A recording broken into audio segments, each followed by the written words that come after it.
우리의 생명이신 살아계신 하나님 아버지, 주님의 그 크고 놀라운 변함없는 사랑과 선하심과 친절하심을 인하여 감사합니다. 우리를 흑암의 권세에서 원수 마귀의 손에서 구출하셔서 아버지 사랑의 아들의 나라로 옮기셔서 하나님의 사랑받는, 환영받는, 귀히 여김받는 하나님의 아들들이 가족이 되게 하셔서 감사합니다.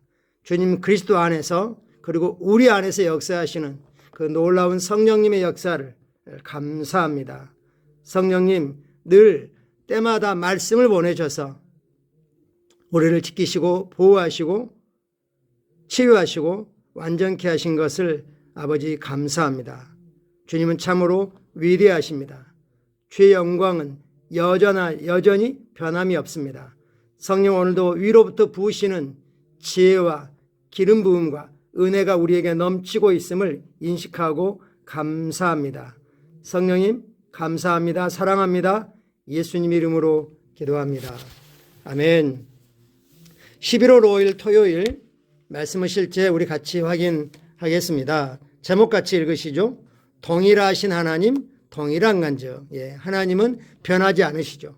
우리를 향한 사랑도 변하지 않으시고 우리를 향한 하나님의 그 갈망, 이것들 전혀 변하지 않으실 뿐만 아니라 하나님의 능력은 변하시지 않습니다.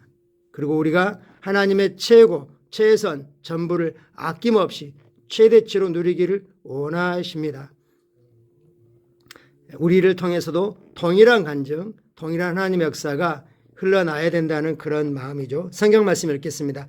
심지어 병든 사람을 메고 거리에 나가 침대와 요 위에 누이고 베드로가 지나갈 때 혹 그의 그림자라도 누구에게 덮일까 바라고. 아멘.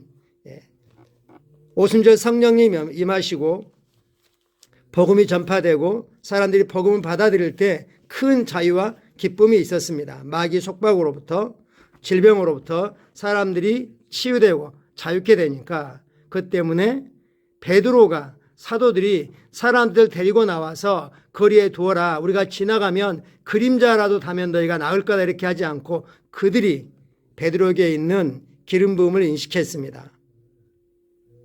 그래서 베드로 그림자만 덮인다 할지라도 나을 거야 라는 그런 믿음의 발걸음을 내디딘 거죠.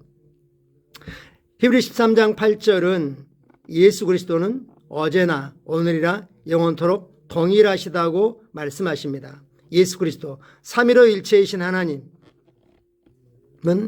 성령님이나 아버지 하나님이나 아들 예수님이나 동일하게 적용할 수 있습니다. 하나님은 어제나 오늘이나 영원토록 동일하십니다. 어떤 사람들은 본문 구절에서 베드로에 관해 읽은 내용이 우리 시대에도 여전히 가능할지 궁금해야 합니다. 당연히 가능합니다. 우리는 오늘날에도 동일한 기적과 간증을 봅니다. 하나님은 동일하시기 때문입니다. 하나님이 하신 일이기 때문에 우리가 행하신 그런 기적들, 그들에게 나타난 간증은 하나님이 하신 일이고 우리의 경건이나 우리의 어떤 기술로 이루어진 게 아니기 때문이라고 말씀하고 있죠. 성경은 바울의 몸을 만진 바울의 몸에 있었던 손수건과 앞치마를 사람들이 가져다가 멀리 있는 병자들에게 갖다 대었더니 병이 떠나고 악한 귀신도 나갔다고 말합니다. 왜냐하면 바울의 몸에 바울에게 기름 부음이 있었기 때문입니다. 동일하게 믿는 자는 그리스도인 즉 기름 부음 받은 사람입니다.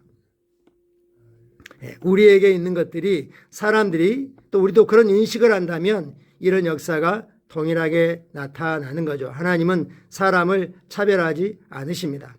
이와 비슷하게 크리스 목사님 사역에 있는 내용을 말씀하고 있죠. 여러분이 읽고 있는 이 말씀의 실제가 병든 사람들과 심지어 죽은 사람들에게 전달되었다가 기적이 일어난 간증을 수없이 듣고 있습니다.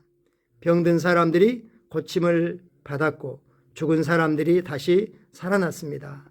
정말 할렐루야이고 주님께 영광입니다. 이런 일들은 세계 여러 다른 지역에서 여러 번 일어났습니다. 이 책, 이 말씀의 실제의 내용이 하나님으로부터 온 것이기 때문입니다. 남편을 잃은 한 여성의 이야기를 떠올려 보십시오. 그녀는 누군가에게 이렇게 말했습니다. 당신의 교회에서 어떤 사람들이 말씀의 실제로 죽은 사람을 일으켰다는 소식을 들었어요. 그 묵상집을 한 권 가지고 병원으로 와주세요. 제 남편이 죽었어요. 전화를 받은 사람은 이 말씀의 실제를 가지고 병원에 가서 죽은 사람 몸에 올려놓았습니다. 그러자 그 사람이 살아났습니다. 할렐루야. 당신은 이야기가 누가복음 8장에 나오는 혈루증 여인의 이야기와 비슷한 것을 바로 알았을 것입니다. 누가복음 8장에서도 그녀가 들었습니다. 예수에 관해서 들었습니다. 예수님께 치유의 기름 부음이 있다는 걸 인식했습니다. 그녀는 유출이 있으면, 피를 흘리면 사람들에게 나오면 안 됐지만 그걸 깨뜨리고 믿음의 발걸음을 내디뎠습니다. 그녀는 들었기 때문에 많은 무리를 헤치고 나가서 예수님의 옷자락을 만졌고 즉시 치유되었습니다. 베드로의 기적이나 바울을 통한 기적이나 예수님을 통한 기적은 전부 다 예수님이나 누가 너희가 나한테 와서 만져라 그러면 나을 거다 이렇게 하지 않았습니다. 듣는 자들이 치유의 기름 부음, 성령님의 임재, 하나님의 생명이 있다는 걸 알았기 때문에 그들이 믿음으로 발걸음을 내딛고 그리고 치유를 활성화시켰습니다. 그리고 크리스 목사님은 사역에서도 이 말씀의 실제라는 이 작은 책자를 통해서 그런 기적이 동일하게 일어났다고 말씀하고 계시죠. 말씀의 실제는 몇 번이고 다시 보며 공부할 수 있는 하나님의 말씀이 담겨 있으므로 아무것도 써 있지 않는 손수건이나 앞치마보다 하나님의 능력을 훨씬 더 잘 보관합니다. 하나님을 찬양합니다. 우리가 하나님의 임재를, 하나님 자신을, 기름 부음을 가지고 다니는 그런 것이고 우리 몸에 닿은 것들도 그렇다고 하고 있는 거죠. 다른 분들은, 다른 사역자들의 간증에서 그런 것들이 있었습니다. 우리도 그런 믿음으로 행해야겠습니다.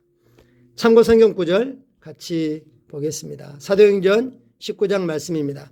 하나님이 바울의 손을 통하여 놀라운 능력을 행하게 하시니 심지어 사람들이 바울의 몸에서 손수건이나 앞치마를 가져다가 병든 사람에게 얹으면 그 병이 떠나고 악기도 나가더라.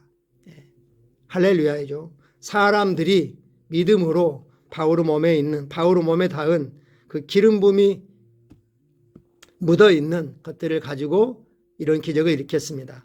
사도행전 5장 15절 메시지 번역입니다. 심지어 그들은 병자를 메고서 길거리로 나와 들것과 이부자리에 눕혀놓고 지나가는 베드로 그림자에라도 닿기를 바랐다. 그리고 닿으면 그들은 기적적인 치유가 일어났던 것이죠. 이것도 사람들이 믿음을 가지고 그렇게 발걸음을 내디뎠습니다.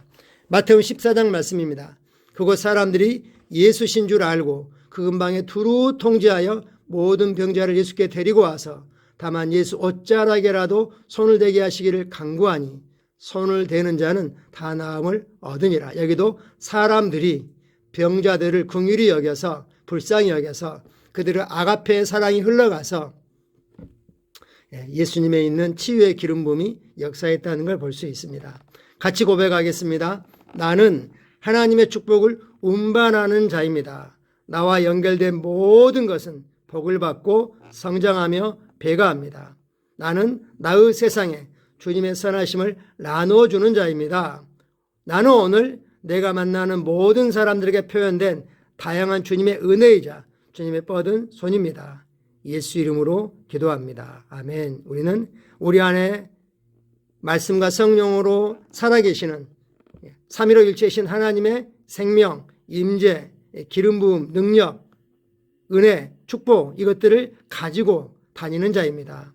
나와 연결된 모든 것 그리고 내가 하는 모든 것들은 복을 받았음을 인식합니다. 할렐루야.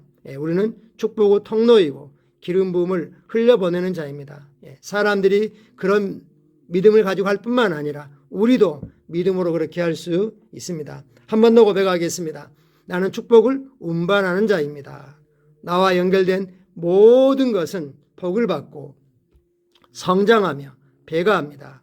나는 나의 세상에 주님의 선하심을 나누어주는 자입니다. 나는 오늘 내가 만나는 모든 사람들에게 표현된 다양한 주님의 은혜이자 주님의 뻗은 손입니다. 예수 이름으로 기도합니다.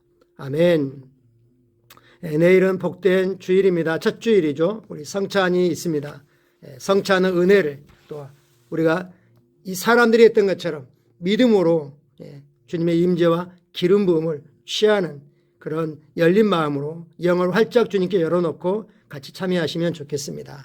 감사합니다. 사랑하고 축복합니다. 복된 주일 뵙겠습니다.